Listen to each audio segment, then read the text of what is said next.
अब अगला सवाल कि बच्चों में क्या लड़के लड़कियों में अलग अलग तरह का कैंसर का डर होता है, और किस एज में संभल जाने की ज़रूरत है? क्योंकि आप ही कहते हैं बार बार कि जागरूकता ज़रूरी है, आप बीच बीच में चेकअप कराएं, स्क्रीनिंग कराएं। कैंसर तो कितने तरह के हैं, तो किन किन कैंसर की स्क्रीनिंग और कब शुरू करें? इसमें दो बातें हैं, किस एज में चेतने की ज़रूरत है, अर्लीस्ट पॉसिबल, जब जागा तभी सवेरा।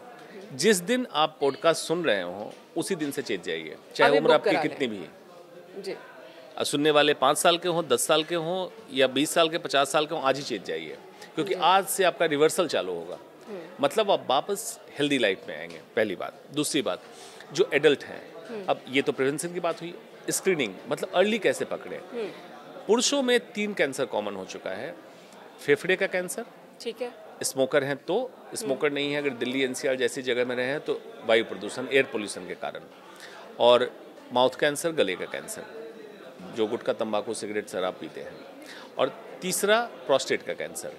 आमतौर पे 60-65 साल के ऊपर ये बीमारी होती थी, लेकिन आज 50 साल में भी ये बीमारी हो रही है। मतलब ये भी अर्ली होने लगी है। महिलाओं में स्तन कैंसर, सर्वाइकल कैंसर जिसको बच्चेदानी का मुंह का कैंसर कहते हैं, और गॉल ब्लैडर, पित्त की थैली का कैंसर। ये पित्त की थैली का कैंसर खास करके आप अगर उत्तर प्रदेश से इन करें और गंगा के किनारे बिहार इन करें और 24 Pargana, west Bengal, bay of Bengal तक जाए, इसके किनारे किनारे गॉल ब्लैडर कैंसर ज़्यादा कॉमन है, क्योंकि गंगा के पानी में सारे फैक्ट्री का इफ्लुएंस, वेस्ट प्रोडक्ट डाला जा रहा है, उससे सिंचाई हो रही है, खाद्य पदार्थ में वही गंदगी आ रही है, वो कैंसर का कारक बन रहा है।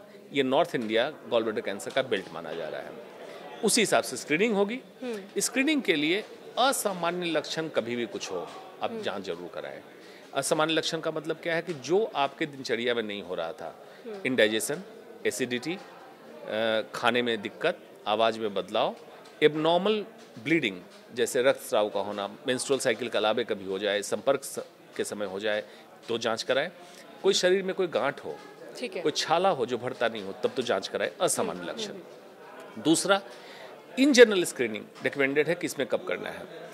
हर महिला को 40 साल से ऊपर ब्रेस्ट कैंसर की स्क्रीनिंग करानी है, या तो मेमोग्राफी से या सोनोग्राफी से, या कभी कभी डॉक्टर बताएंगे एमआरआई से। ठीक है। स्तन कैंसर कोई कंप्लीट पैकेज भी है क्या, या आने वाले भविष्य में हो सकता है क्या? देखिए, कंप्लीट पैकेज इसलिए संभव नहीं है कि जेंडर के हिसाब से और उम्र के हिसाब से स्क्रीनिंग होती है। ऐसा नहीं कह सकते हैं कि एक जांच कुछ कर दो पूरे शरीर का, मेल हो फीमेल हो, सब में कैंसर डिटेक्ट हो जाए, ऐसा नहीं होता है। तो स्तन का एक हो गया। सर्वाइकल कैंसर, शादी या संबंध जब स्थापित होने लगा उसके 10 साल बाद पैप स्मीयर जरूर कराएं, एचपीवी डीएनए चेक करें। उसका फायदा ये होगा कि अगर एचपीवी डीएनए मौजूद है और प्री कैंसर के स्टेज में है, वहाँ से हम रिवर्स कर सकते हैं, सर्वाइकल कैंसर रोकने से बचा सकते हैं, या अर्ली कैंसर पकड़ सकते हैं। सर्वाइकल कैंसर हो गया। अब gall bladder cancer, simple ultrasound. आम तौर पे महिलाएं गैस की समस्या, एसिडिटी लेके छोड़ देती हैं। बेसिक अल्ट्रासाउंड कराएं, 2 चीज चेक कराएं, लिवर, गॉल ब्लैडर और ओवरी। अगर ये ठीक है तो आपको डिस्पेप्सिया मतलब ये इंडाइजेशन की तकलीफ सिंपल होगी, दवा ले लें।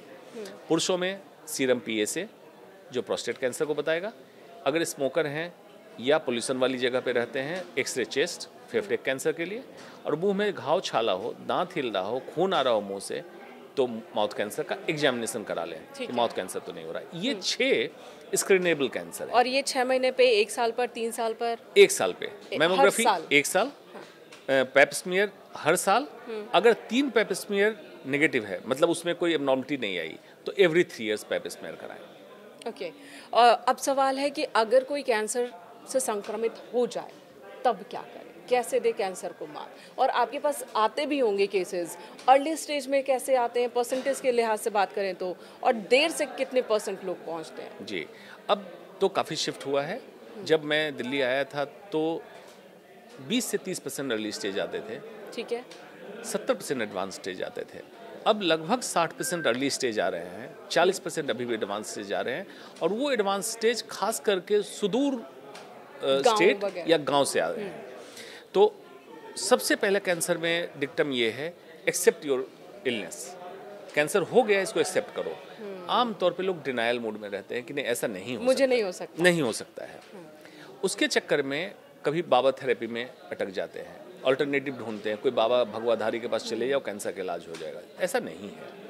एक्सेप्ट करें और उसको लड़ने के लिए साहसी कदम उठा के आप साथ लें।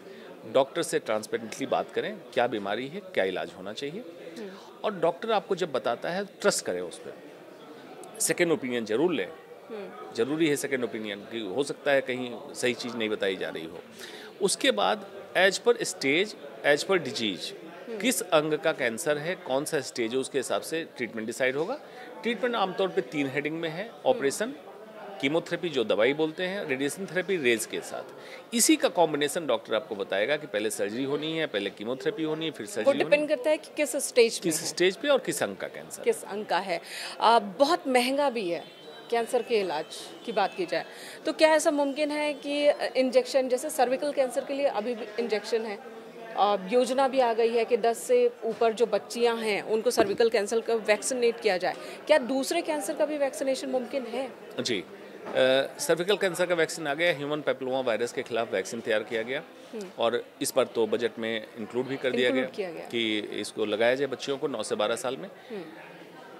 दूसरा है हेपेटाइटिस बी, एक जॉन्डिस का प्रकार है जिससे लिवर कैंसर होता है बाद में। तो हेपेटाइटिस बी का वैक्सीन अवेलेबल है, जिसको अगर लगाएंगे तो हेपेटाइटिस बी नहीं होगा, कैंसर से बचेंगे।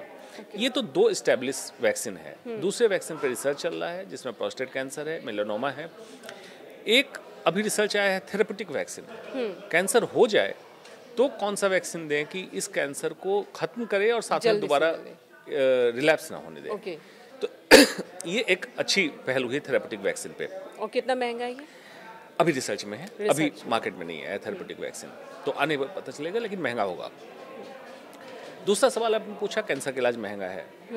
महंगी की बात तब आती है कि सरकारी संस्थानों में इलाज क्यों नहीं है। बड़ा सवाल है, बड़ा सवाल है। एक न्यू नॉर्मल आपने मान लिया कि कैंसर का इलाज सिर्फ प्राइवेट में ही होगा, ऐसा क्यों? सरकारी संस्थान में क्यों नहीं हो रहा है?